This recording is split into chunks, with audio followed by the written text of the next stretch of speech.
আদি পিতা তিনার নাম হযরত ইব্রাহিম খলিলুল্লাহ। তো জবান খুলে বলে সুবহানাল্লাহ। নবীনের সামনে দেখতে পারলাম লক্ষ লক্ষ বাচ্চা বসে কোরআন তেলাওয়াত করে। এরা কারা?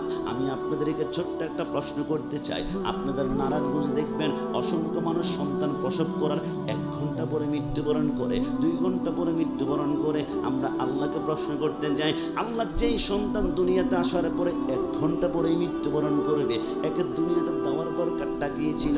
মাকে 10 মাস 10 দিন কষ্ট দেওয়ার দরকারটা কি ছিল? যেই সন্তান 1 দিন পরে মৃত্যুবরণ করবে, ওই সন্তানকে দুনিয়াতে না দিলেও পারতেন। আমার আল্লাহ বলে, আমি যে রহমান, তুই তো এখনো বুঝতে পারোস নাই। আমি যা করি বান্দার ভালোর জন্য। আল্লাহ মানে কি? আমার আল্লাহ বলে সন্তানকে না বলে অবস্থায় কেন মৃত্যুবরণ করে জানো? আল্লাহ কেন? আমার আল্লাহ বলে, আমি যখন দেখি কোনো সন্তানের আব্বা আম্মা ফুলসেরাত পার হওয়ার জন্য এমন কোনো আমল নামা হাতের মধ্যে নাই, নামাজ নাই, রোজা নাই, আমি আল্লাহ ছোট্ট না বলে সন্তানকে দুনিয়ার জমিনে পুকুরে ডুবিয়ে মেরে ফেলি, মাঝে মাঝে গাড়ি অ্যাক্সিডেন্টে মেরে ফেলি, মাঝে মাঝে সিজার করতে গিয়ে সন্তানকে মেরে